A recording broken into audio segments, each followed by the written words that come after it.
Bienvenue dans Les Voix de la Ville, votre radio éphémère et itinérante. Bonjour à tous. Moi, je vais m'adresser aux jeunes. Moi, j'ai dit la génération TikTok.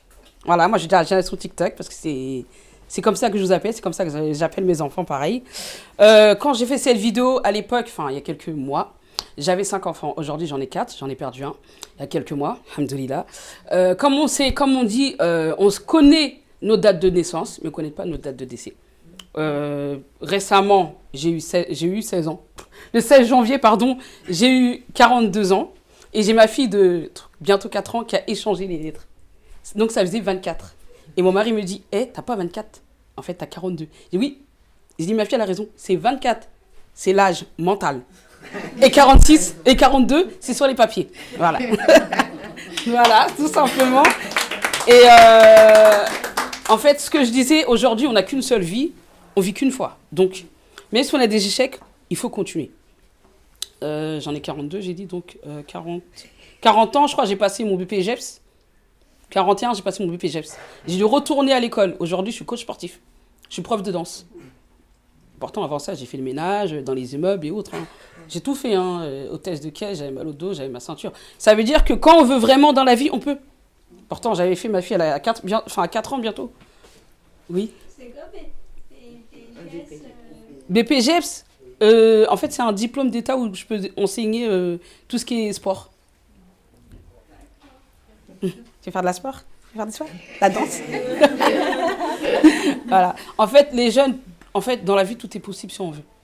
C'est vrai que c'est compliqué, mais comme on dit, il y a toujours des adultes. Les adultes sont là pour vous. Appuyez sur vos adultes. Évitez un peu les réseaux sociaux, parce que j'en vois trop. Si vous avez un problème, vous avez des adultes, vous avez des tontons, vous avez des tatas, trouvez la bonne personne pour en discuter. Trouvez la bonne personne. Restez pas dans votre bulle. Restez pas dans votre bulle. C'est pas obligé que ce soit dans la famille, ça peut être... Ouais, autre part, quoi. Oui, autour.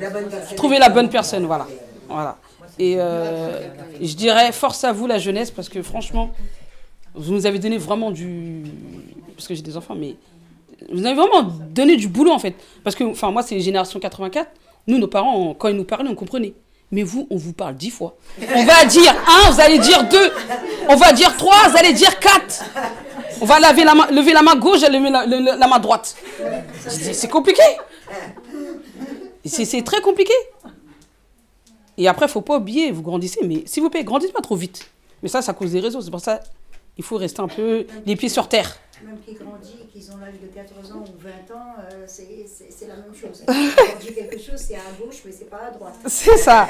Voilà. Je trouve que je suis un peu bloquée entre les deux générations. C'est bizarre, mais moi je suis génération 99-2000. Et bizarrement, c'est une génération perdue, ça, je crois. C'est qu'il faut coincer entre les deux. Les jeunes ne comprennent parce qu'ils n'ont pas compris ce que tu as dit.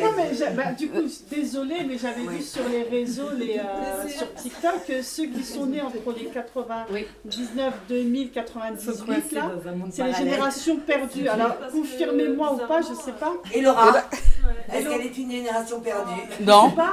Non. C'est vrai parce que nous, notre génération, on était très aussi à l'écoute de nos parents, on les respectait, les profs aussi. Mais quand je vois par exemple mon frère 2002, j'ai l'impression que c'est une autre dimension bizarrement. Il y a un virage, il y a un moment. C'est comme ça. Génération C'est pas comme ça, 99, c'est comme ça. un peu la dernière. Je pense que c'est à cause des vaccins qu'ils ont été faits, je crois. Je sais pas, on cherche. Autant on cherche toujours. Ils sont sortis, je crois qu'ils sont... C'est ça, ouais, il y a quelque chose. Mais...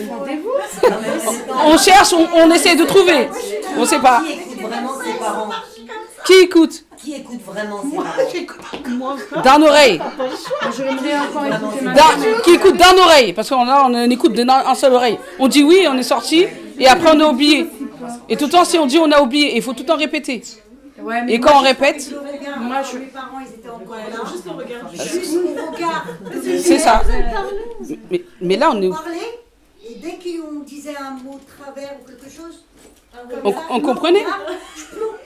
On parlait plus. On ne levait pas la voix, ni rien du tout. Alors, je trouve que c'est bien quand les choses évoluent. Aujourd'hui, tout le monde peut parler normalement dans les foyers. Il y a des choses qui sont plus difficiles que d'autres, il y a des foyers dans lesquels c'est plus compliqué de d'autres d'avoir du dialogue. On le sait très bien. Mais on est quand même aujourd'hui dans une société, je trouve, où il y a énormément d'endroits où on peut frapper à la porte pour parler, quel que soit son âge. Ouais, mais moi j'aimerais bien réagir parce que j'ai beaucoup géré des ados et chaque génération il y a eu ces difficultés. Moi je me suis toujours rendu compte qu'en fait c'était les adultes qui étaient en difficulté face aux jeunes et pas l'inverse. Et eux-mêmes, je sais pas, je disais tout à l'heure, j'aimerais pas vivre à leur époque. Elle est dure. On est quand même dans une société qui aime pas ses vieux et qui aime pas ses jeunes. Mais depuis des années, tout dépend de l'éducation que les parents donnent, parce que le socle de l'éducation, ce sont les familles, mais les familles elles-mêmes, elles sont en difficulté. Il y a une explosion de familles monoparentales, des repères. Aujourd'hui, on met des injonctions contradictoires aux familles. Et il faut dire, et ça redescend aux enfants, comment voulez-vous que ces jeunes... des fois, c'est chaud patate. Parce que toi, tu vas leur dire voilà, il faut faire comme ça, et c'est comme ça, et j'attends. Tu transmets des valeurs. Et puis voilà, à l'école, puis, excusez-moi, on est dedans, là, on nous dit, faut travailler. Je vais vous citer une anecdote, il n'y a pas longtemps. J'ai la jeunesse et des sports, qui me dit une note, et qui me dit, faut travailler avec les jeunes sur le genre et le transgenre. Je suis pas à l'aise avec ça, moi. J'ai le droit de pas être à l'aise avec ça. Laisse-moi me gratter la tête, là. Et j'ai dit, c'est pas aligné avec mes valeurs, j'ai pas le temps. J'ai pas déjà absorbé tout ça.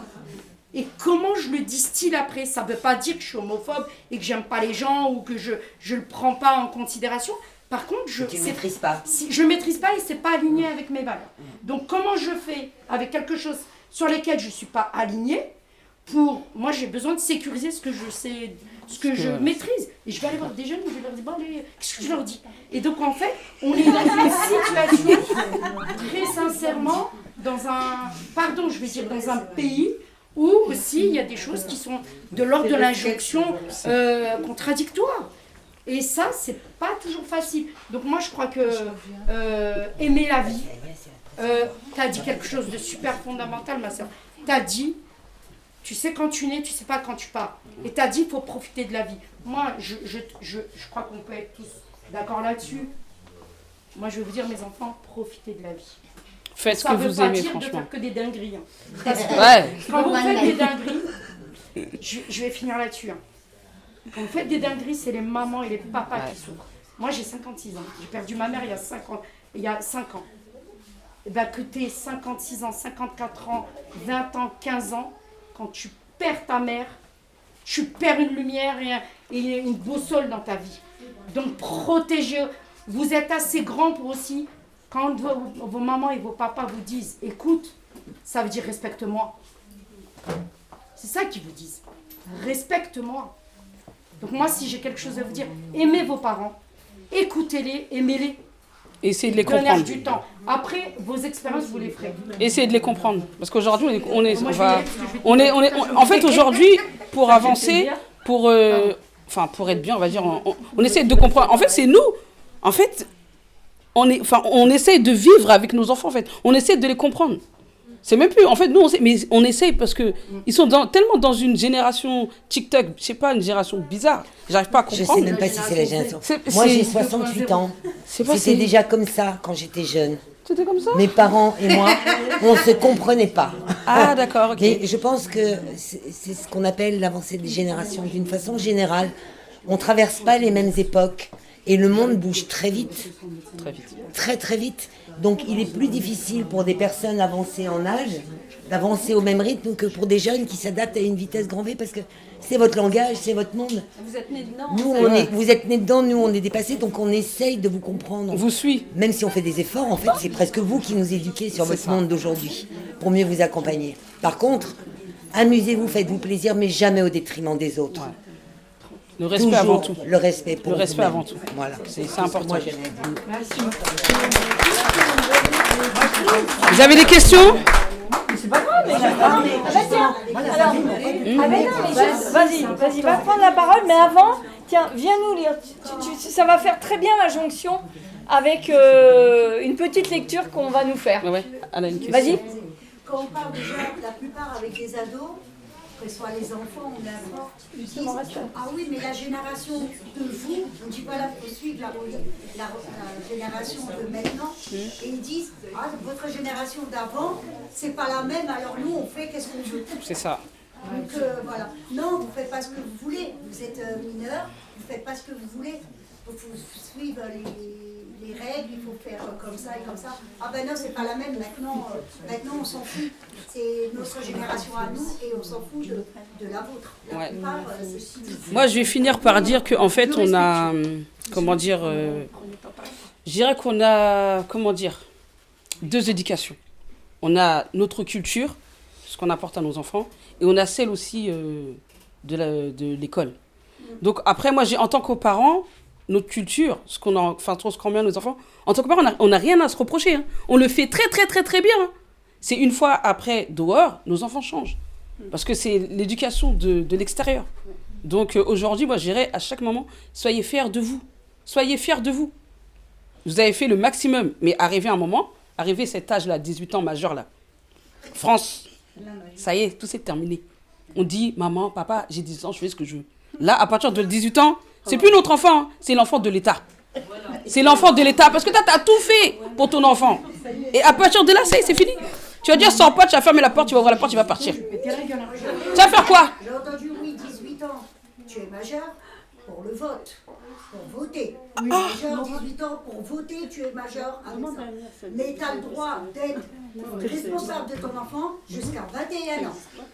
Hey. Ton enfant vit avec toi, chez toi, jusqu'à 21 ans. Pourquoi? Parce que la seule chose, c'est que s'il fait une connerie dehors, ils ne vont pas appeler lui-même, ils vont appeler les parents, ils vont dire voilà, madame, votre fils, on l'a arrêté. Maintenant, on fait comment? Ah non, c'est pas possible. Si, moi je sais que je le dis parce que moi, une fois, il y a eu une petite histoire avec mon fils et c'est à l'école. Ils se sont bagarrés dehors. 18 ans? Il avait 18 ans. Et après, quand il a eu l'âge de 21 ans, il était encore à l'école. Ils l'ont arrivé, ils ont fait des petites histoires. Il y a la police qui sont arrivés, il y a des gens, ils ont appelé la police. Ils ont dit, madame, votre fils, il a dit à mon fils, donne-moi le numéro de ta mère. Ils m'ont donné, ils ont dit, madame, on a arrêté votre fils. Votre fils, il est encore à l'école. Il a 21 ans, mais on l'a arrêté. Venez le chercher. Bah, je veux dire que vous avez de la chance, hein, parce que vous êtes tombé sur des bons policiers. Hein. Ah, ça, je peux vous dire, vous avez vraiment de la chance. Hein. Ben moi, ah ouais. Les enfants, 21 ans, vous avez vraiment de la chance. Venez le chercher, autrement, de toute façon, je dis, non, il reste. Il a fait quoi? Il a fait ça avec la sortie de l'école. Ben, il reste, et ben, il va rester. Après, vous lui faites les papiers pour signer, et il sort tout seul. Et il est sorti, puis il est venu. Ils m'ont prévenu. Il a quel âge votre fils maintenant? Maintenant, il a 30 ans. Bah, voilà, c'est pour ça, maintenant, c'est plus pareil. C'est pour ça, mais là, un enfant de 18 ans... Ah, mais non, ça y est, ça a changé. Certes, mais à partir de 18 ans, ton enfant, il sort, tu peux chercher partout. Même quand un enfant, il a disparu, mais qu'il a 18 ans, vous allez attendre. Hein. Vous allez attendre. Hein. 3-4 jours, c'est vous-même, vous allez faire vos trucs sur les réseaux sociaux. Hein. À partir de ça y est, ça c'était il y a ça y est, c'est fini. Maintenant, c'est terminé tout ça. Donc les jeunes, pour terminer, je vous remercie. Et puis bah... C'était Les Voix de la Ville, votre radio éphémère et itinérante.